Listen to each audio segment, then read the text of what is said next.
Muy buenos días, mi nombre es Carolina Otero y hoy voy a explicar el proceso de maduración o preparación del ARN. Este proceso se encuentra entre el proceso de la transcripción y el proceso de la traducción.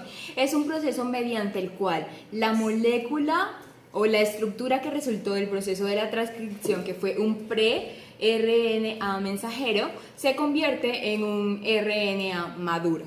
Entonces, esta es la estructura básica de nuestra molécula de ARN que va en la dirección 5'3'.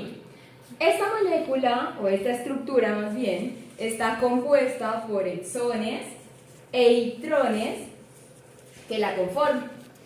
Dentro de esta molécula hay una secuencia consenso, que es una secuencia que limita la parte que se codifica de nuestra cadena de ARN.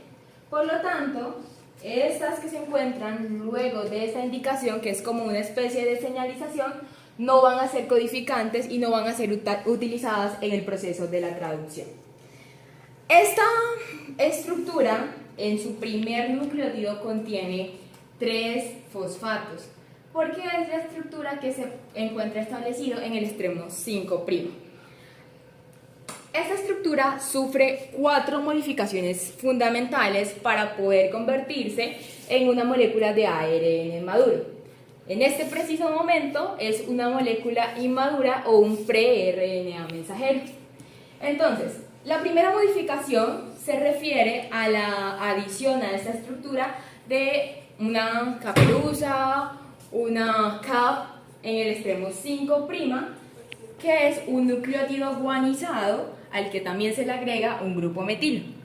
Esta primera modificación se une, o esta primera estructura más bien, se une al enlace del primer nucleótido de la cadena de RNA mediante un enlace 5'5' y es agregada gracias a la acción de la RNA polimerasa 2. La segunda modificación también está muy relacionada con una finalidad igual a la de esta.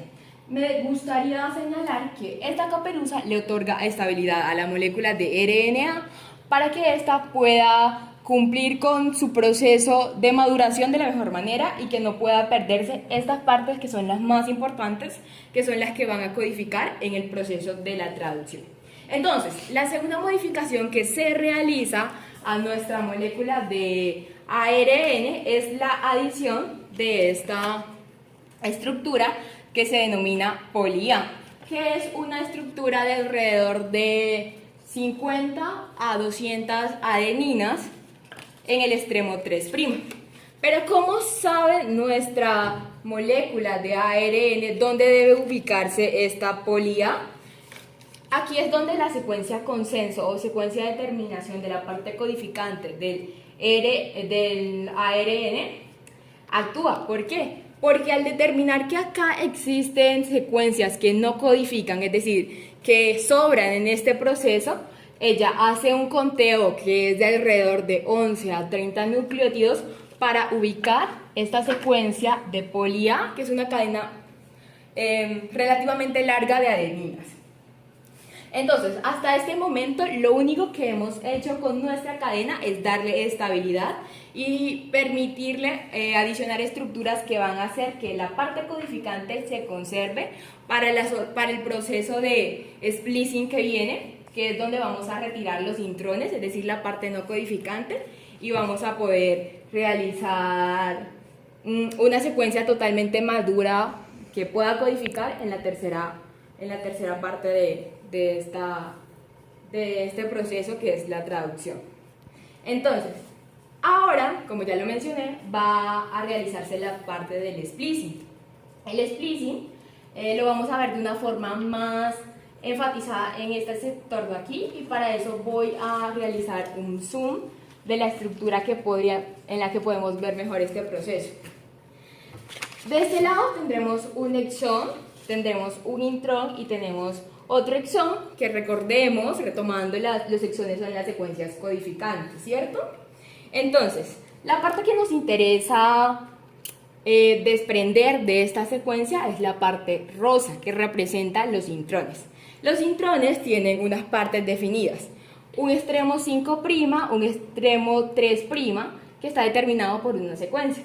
En el 5' encontramos una secuencia que puede considerarse que es una secuencia de iniciación, que está representada por GU, guanina y uracilo.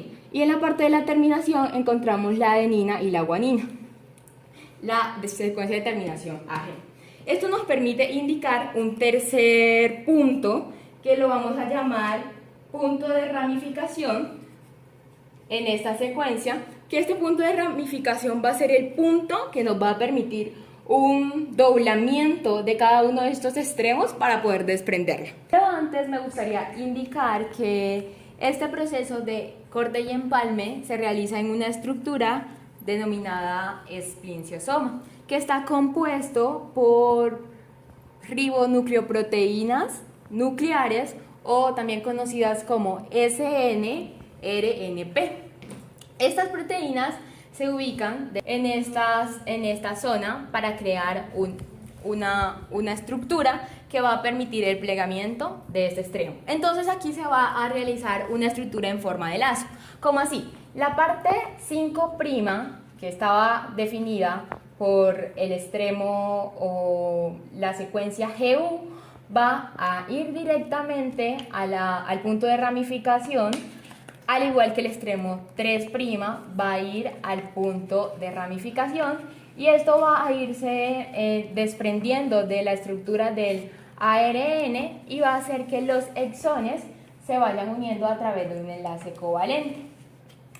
Va a haber un punto en este proceso donde esta estructura se va a desprender totalmente, pues por la acción de algunas enzimas, y va a convertirse en una estructura lineal.